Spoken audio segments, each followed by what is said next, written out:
Olá, vamos para mais uma aula de matemática, nossa aula 8, o tema porcentagem. Isso aqui ainda está dentro do conjunto dos números racionais, ok?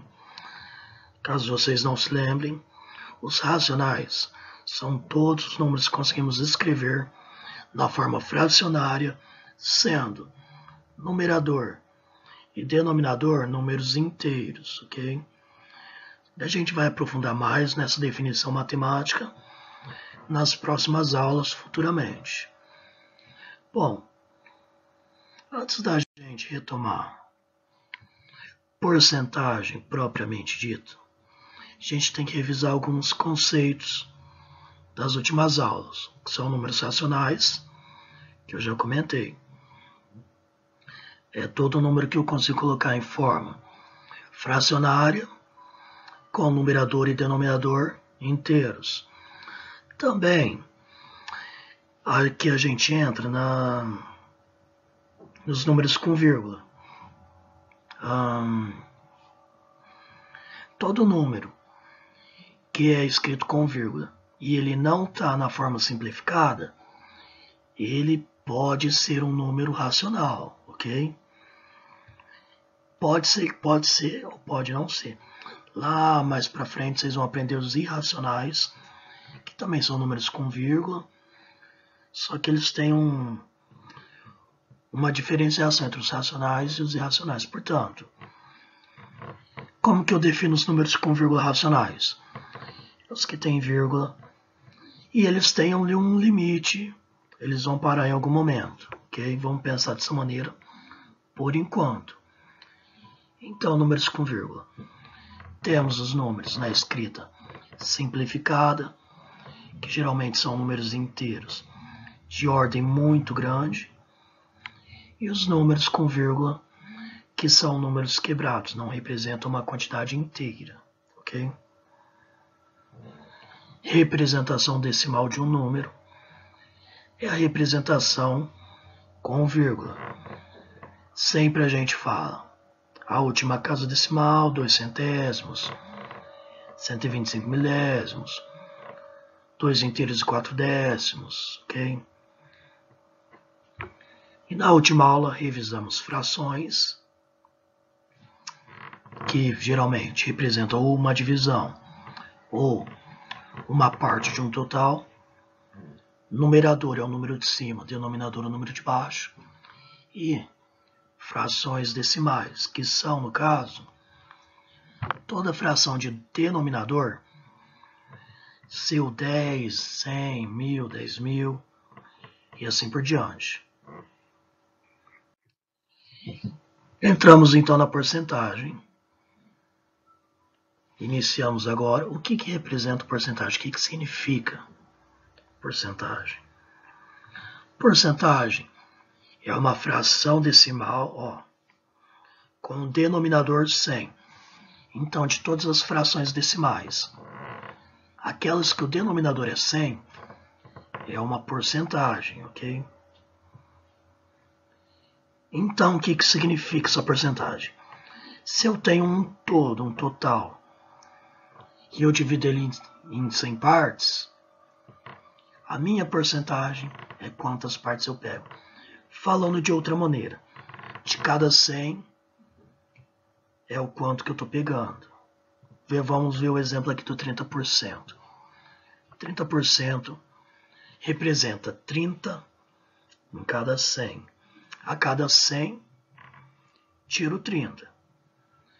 Pode ser representado como 30 sobre 100, forma fracionária, ou 0,30 ou 30 centésimos, forma decimal. A porcentagem ela é muito utilizada em textos, gráficos e tabelas que buscam representar uma quantidade para facilitar uma visão de uma reportagem, alguma coisa do tipo.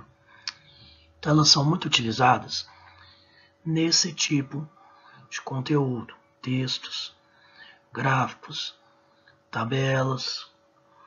Reportagens usam bastante porcentagem. Época eleitoral, chove de porcentagem. Qual que tem mais quantidade de votos, menos quantidade de votos, e assim por diante. Então, a porcentagem, ela representa uma de 100, divido algo em partes de 100, a porcentagem é quantas eu pego, ok? Bom, vamos analisar esse trecho desse texto brevemente. Quase todo o lixo eletrônico do Brasil é descartado de maneira errada. No final, sobram 44,7 milhões de toneladas de lixo eletrônico todo ano, o equivalente a 4,5 mil torres Eiffel. Apesar de um estudo com números de 2016 ter demonstrado que o reaproveitamento do material descartado naquele ano poderia render 240 bilhões de reais em todo o planeta, apenas 20% do lixo eletrônico do planeta é reciclado. Por aqui, somente 3% são coletados de forma adequada. Esse texto aqui está falando um pouco sobre o lixo eletrônico descartado de maneira errada no Brasil e um trechinho no mundo. Antes da gente avançar, observem que esse texto possui alguns números com vírgula. Então vamos retomar um pouquinho. Eles estão escritos na forma decimal ou eles são na forma simplificada? 44,7 milhões. Então na forma simplificada. 4,5 mil. Forma simplificada. Aqui eu também tenho outro número sem vírgulas na forma simplificada, 240 bilhões. E nós temos também duas porcentagens, 20% e 3%. Vamos fazer o nosso estudo da porcentagem baseado nesses dois valores, primeiramente.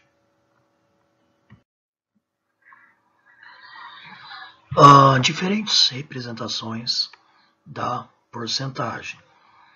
Primeiramente, vamos observar esse quadro grande aqui, esse quadrado.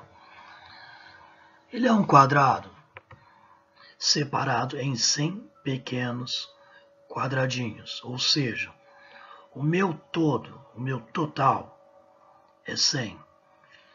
20% representa 20 de 100. Por isso, eu só tenho 20 quadradinhos pintados de amarelo, que representa 20 de 100, ou 20%.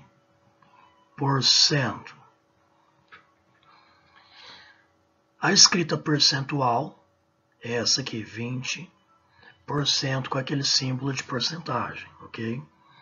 Esse é o símbolo de porcentagem. A escrita fracionária, como é uma porcentagem, toda vez meu denominador vai ser 100. E o número da porcentagem, no caso 20, vai ser o meu numerador. Numerador é o número de cima, denominador, o número de baixo. Ok? Não se esqueçam disso. Por último, eu tenho a minha escrita decimal. Lembra na última aula? 2 zeros, 2 casas decimais à direita da vírgula. Então, meu 20% seria 0,20. Falando na forma mais correta, 20 centésimos. Essas são as 3 formas que a gente representa uma porcentagem. Escrita percentual, com símbolo de porcentagem. Escrita fracionária, o número da porcentagem no numerador e o denominador sempre vai ser 100, e a escrita decimal vai ser sempre com duas casas decimais, sempre parando ali no centésimo. A outra porcentagem que nós tínhamos, 3%, observem nosso quadro. De 100 partes, esse quadrado está dividido em 100 partes, de 100 quadradinhos pequenininhos, e eu peguei 3 deles, que representa 3 de 100, é o meu 3%. A escrita percentual, 3%, símbolo de porcentagem. Escrita fracionária, usa o número lá da porcentagem, no caso 3, como numerador, número de cima, denominador, sempre 100. E a escrita decimal, lembra, sempre duas casas decimais, que eu tenho 3 centésimos, ou 0,03. As 3 formas de escrever uma porcentagem: escrita percentual, escrita fracionária e escrita decimal. Bom, no quadro 3 de cada 100, essa é a porcentagem. Bom, espero que tenham compreendido o que significa a porcentagem, o que ela representa, um pouco de onde que ela é utilizada, as formas de escrever uma porcentagem, são essas 3 formas. Essa foi nossa aula 8. Tenham um bom estudo aí em casa e até a próxima aula.